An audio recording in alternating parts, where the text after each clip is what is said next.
Hi guys, welcome back to study IAS. This is Pragya Mittal and आप मेरे साथ पढ़ रहे हो मॉडर्न इंडिया हिस्ट्री। इस पर्टिकुलर लेसन में हम इवैल्यूएट करेंगे स्वदेशी मूवमेंट को एंड ऑल्सो हम डिफरेंसेस भी देखेंगे between the moderates and the extremist. तो स्टार्ट करते हैं। पहले हम स्वदेशी मूवमेंट को एनालाइज करते हैं, क्या क्या लूप होल्स रह गए थे, क्या क्या इसमें पॉलिटिकल प्रोग्रेस हुई थी, हम उन सब के बारे में देखेंगे। पहले हम देखते हैं कि मूवमेंट क्यों ख़त्म हो गई, एकदम से क्यों इसको स्टॉप लग गया। क्योंकि जो गवर्नमेंट थी उसकी तरफ से बहुत ज़्यादा रिप्रेशन देखने को मिल रहा था। जो गवर्नमेंट है बहुत ज़्यादा सप्रेस कर रही थी इस पर्टिकुलर मूवमेंट को। और ये मूवमेंट जो थी ये एक effective organisation, effective party structure create करने में फेल हो गई थी। जो भी इसका इंटायर टेक्निक्स थी, जो भी इसकी इंटायर स्ट्रैटेजी थी, वो बाद में हम एसोसिएट करने लगे उसको गांधीयन पॉलिटिक्स से। जो भी गांधी जी की आइडियाज़ थे, पॉलिटिकल स्ट्रैटेजीज थी, that was non cooperation, passive resistance या सोशल रिफॉर्म, कंस्ट्रक्टिव वर्क, ये काम करने की थी।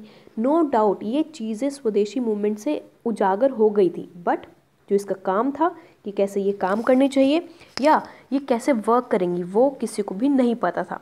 सारे लोग अपने अपने वे से अपनी अपनी तौर पर काम कर रहे थे, बट यूनाइट होकर एफर्ट्स उनके यहाँ पर देखने को नहीं मिले थे। जो भी इम्पॉर्टेंट लीडर्स थे इस पर्टिकुलर मूवमेंट के, उनको अरेस्ट कर लिया गया था, जिसकी वजह से ये जो मूवमेंट थी ये लीडरलेस हो गई थी। तो जब तक कोई मूवमेंट के पास कोई लीडर ना हो तब उसका कौन इफेक्टिवली स्ट्रैटेजाइज करेगा, कौन उसको ऑर्गेनाइज करेगा, प्लान करेगा, जिसकी वजह से इस मूवमेंट को कोई समझ में नहीं आया, लोगों को समझ में नहीं आया कि अब हमारा नेक्स्ट स्टेप क्या होना चाहिए, क्योंकि कोई उनको गाइड करने के लिए नहीं था। That was the main reason जो ये मूवमेंट फेल हो गई थी।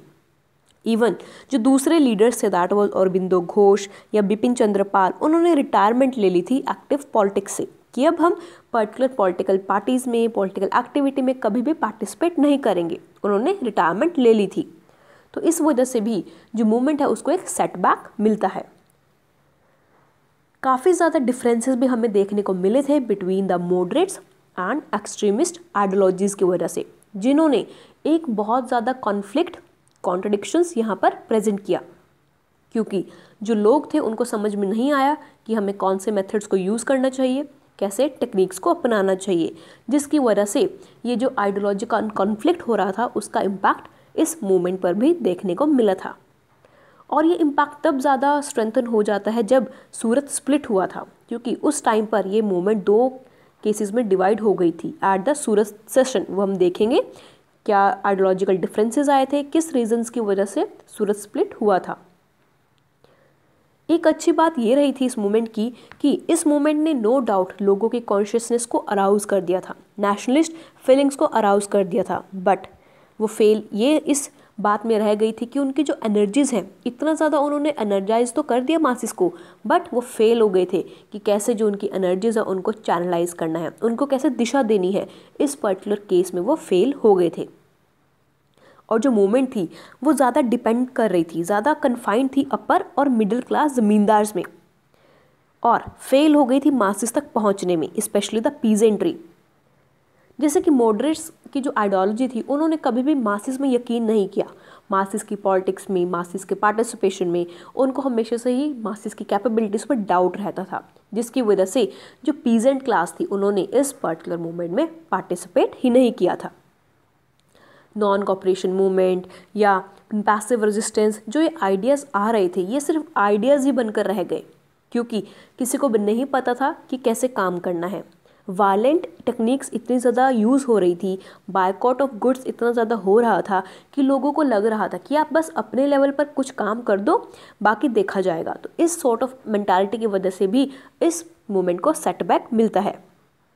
एंड ऑल्सो एक इम्पॉर्टेंट पॉइंट कि कैसे जब इतनी ज़्यादा एनर्जीज़ हमें देखने को मिल रही हैं, जब लोग तैयार हैं सेक्रीफाइस करने में, लेकिन जब कोई लीडर ही नहीं हो तो उनकी जो एनर्जीज़ हैं वो किधर जाएंगी। और इतनी ज़्यादा एनर्जीज़ के होने के बावजूद भी ये पॉसिबल नहीं हो पाता कि आप लंबे समय तक उनकी एनर्जीज़ को मेंटेन कर पाओ, जिसकी वजह से जो मास मूवमेंट था वो इनएक्टिव होने लग गई थी। किस पॉइंट ऑफ टाइम पर इस मूवमेंट को एक टर्निंग पॉइंट मिलता है और कैसे ये एक लीप फॉरवर्ड हमें साबित होती है। क्योंकि जो ये मूवमेंट थी, इस पर्टिकुलर मूवमेंट ने डिफरेंट सेक्शंस ऑफ सोसाइटी को टच किया था, जो कि पहले मॉडरेट्स ने कभी टच नहीं किया था।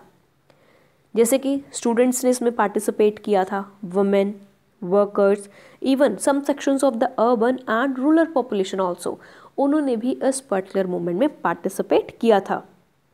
और जो कंजर्वेटिव माइंडसेट था पहले मूवमेंट का, वो अब पॉलिटिकल एक्सट्रीमिज्म की तरफ जा रहा था। From revolutionary activities to incipient socialism, from petitions and prayers to passive resistance and non-cooperation. And ये जो नए नए आइडियाज़ हैं, ये जो मेथडोलॉजी चेंज हो रही थे, ये स्वदेशी मूवमेंट से ही राइज होती है। और जो मेन मूवमेंट का स्टांस था वो सिर्फ पॉलिटिकल एक्टिविटी पर ही बेस्ड नहीं था कि जो भी काम होगा वो पॉलिटिकल स्फेयर पर होगा। नो, उसमें दूसरी पर्टिकुलर चीज़ें भी हमें देखने को मिली थी। ये कैसे?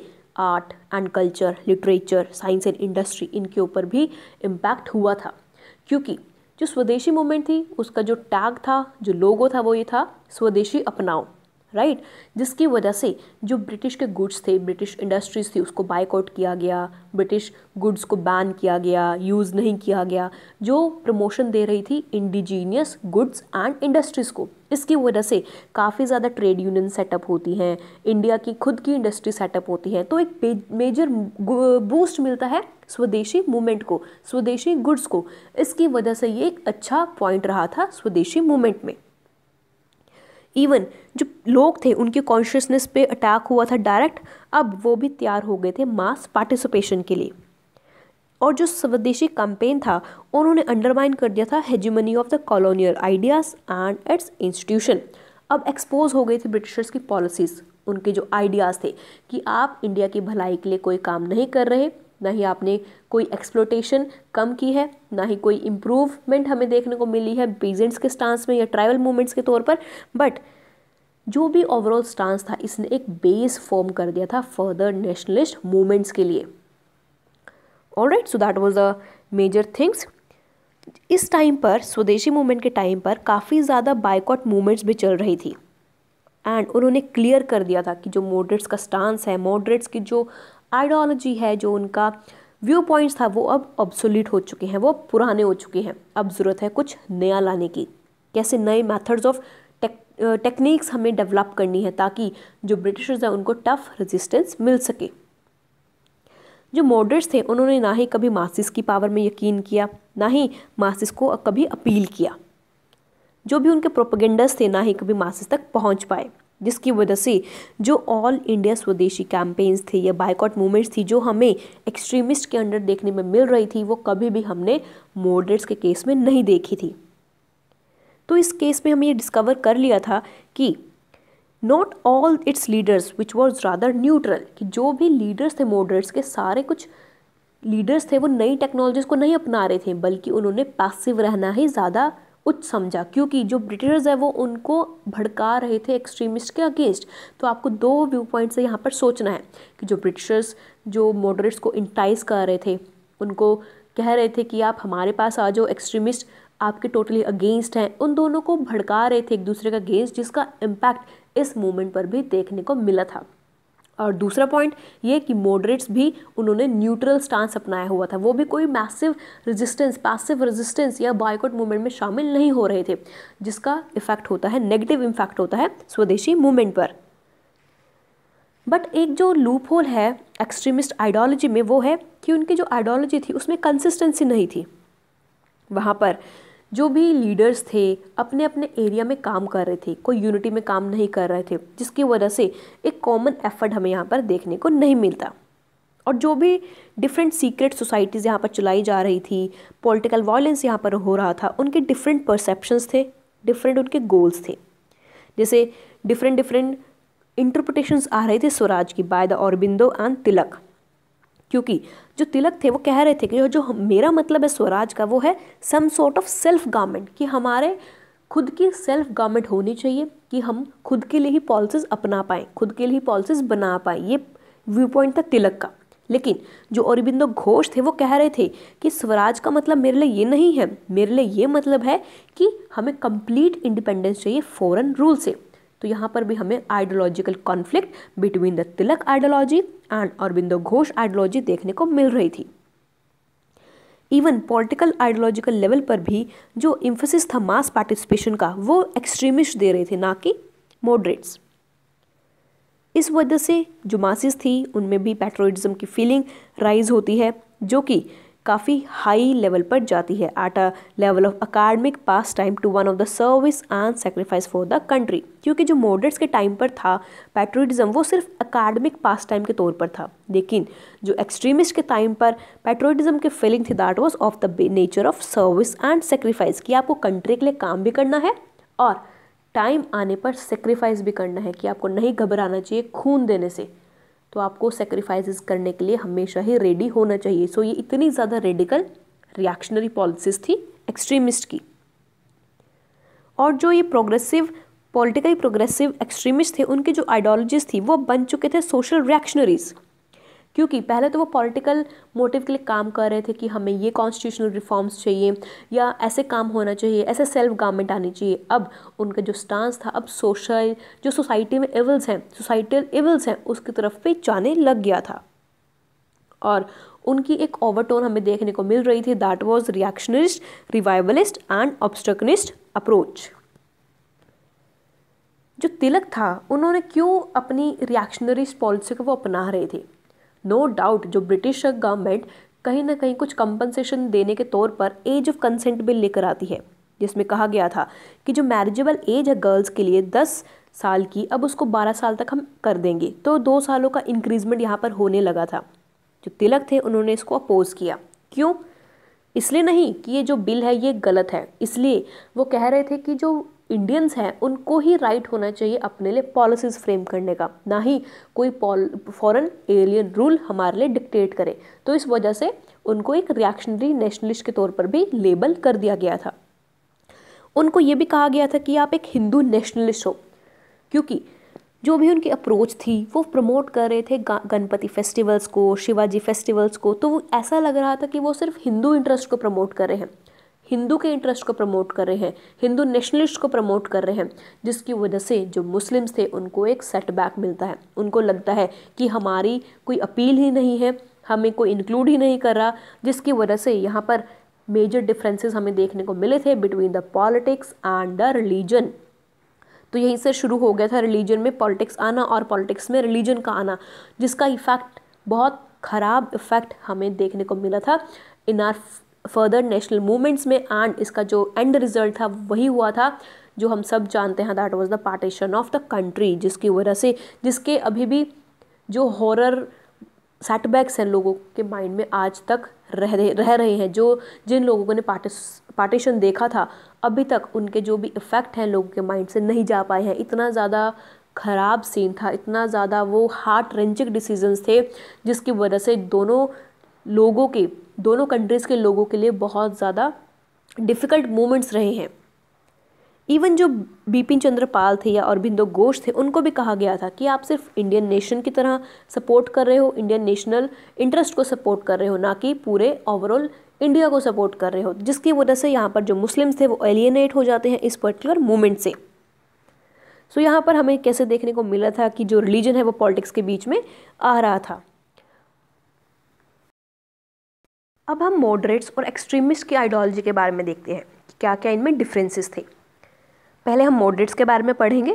जो मॉडरेट्स का सोशल बेस था वो लिमिटेड था सिर्फ ज़मींदार्स पर and upper middle class people पर, और जो उनकी आइडियोलॉजिकल इंस्पिरेशन थी वो आ रही थी वेस्टर्न एजुकेशन से, वेस्टर्न लिबरल थॉट से, क्योंकि वो वेस्टर्नाइजेशन से बहुत ज़्यादा प्रभावित हो रहे थे और ये बिलीव कर रहे थे इंग्लैंड की पॉलिसीज़ पर, जिसको बोला गया था इंग्लैंड्स प्रोविडेंशियल मिशन।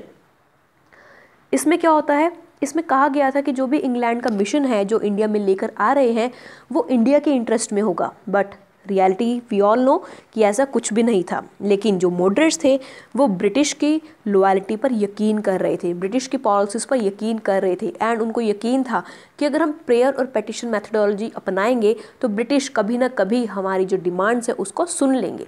तो ये आइडियोलॉजी थी मॉडरेट्स की।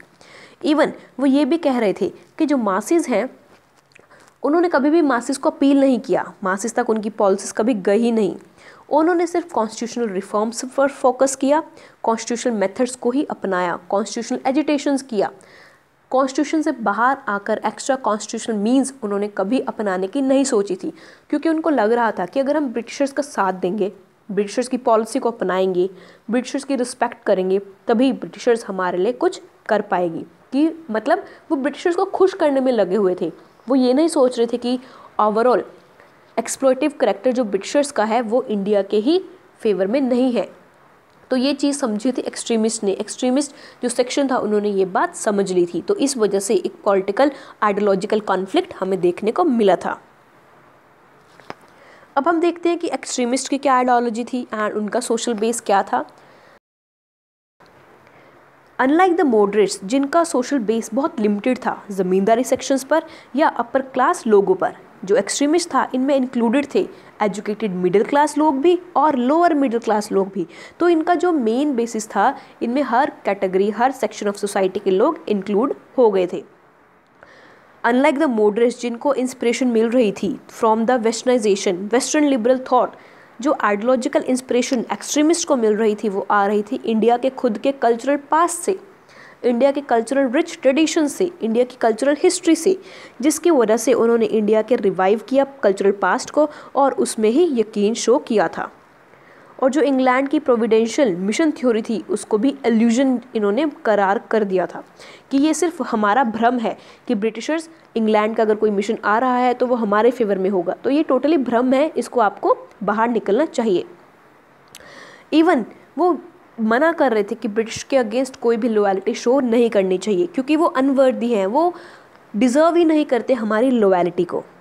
और जो उनका विश्वास था वो था मासेस की कैपेसिटी में, क्योंकि वो उनको पता था कि मास अगर पार्टिसिपेट करेंगे तभी जो हमारी मूवमेंट है और ज़्यादा स्ट्रेंथन हो पाएगी और हम ब्रिटिशर्स को एक टफ रेजिस्टेंस दे पाएंगे।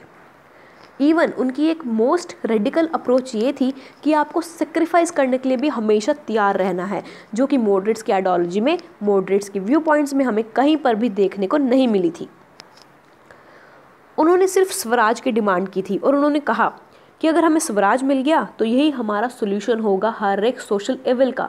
जो भी कंट्री में, सोसाइटी में सोशल इविल आ रहा है उसका एक ही सोल्यूशन होगा अगर हमें स्वराज मिल जाएगा। स्वराज के भी डिफरेंट इंटरप्रिटेशंस थे नो डाउट, बट स्वराज का मतलब वो कह रहे थे कि सेल्फ रूल चाहिए, जहाँ पर इंडिया के लोग खुद के लिए अपने रिफॉर्म्स लेकर आएँ और इंडिया के सोसाइटी में अपलिफ्टमेंट लेकर आएँ। इन्होंने कोई हेजिटेशन शो नहीं की जब एक्स्ट्रा कॉन्स्टिट्यूशनल मेथड्स को अपनाने की बात आती है, चाहे बायकॉट हो या पैसिव रेजिस्टेंस हो, इन्होंने बखूबी उसको अपनाया। वॉयलेंस मेथड्स भी अपनाए, नो डाउट जो नॉन वायलेंट है, non cooperation, passive resistance, these were the methodology जो कि स्वदेशी मूवमेंट से निकली थी। बट जो मॉडरेट्स हैं उन्होंने कभी भी एक्स्ट्रा कॉन्स्टिट्यूशनल मीन्स की तरफ वो गए ही नहीं। उन्होंने जो भी कहा, जो भी काम किया वो कॉन्स्टिट्यूशनल मेथड्स में रहकर ही काम किया। उनका जो भी काम था वो लीगल मशीनरी के दायरे में रहकर हुआ।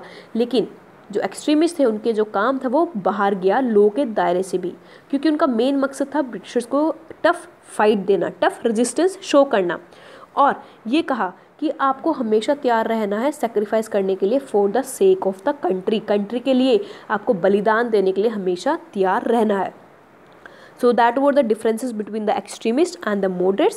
Next lesson में हम पढ़ेंगे about the Suraj split and also about कि जो गवर्नमेंट की पॉलिसीज़ हैं, इंसेंटिव्स है, गवर्नमेंट की क्या स्ट्रैटेजी रहती है इन पर्टिकुलर दो सेक्शंस को लेकर एंड क्या वो रिफॉर्म्स लेकर आती हैं। Alright, so this is all about this particular lesson. Thank you very much. अगर आपका कोई डाउट है आप कमेंट सेक्शन में मेंशन कर सकते हो एंड आप मुझे फॉलो कर सकते हो जो लिंक गिवन है डिस्क्रिप्शन बॉक्स में। So thank you and work hard for examination. All the best.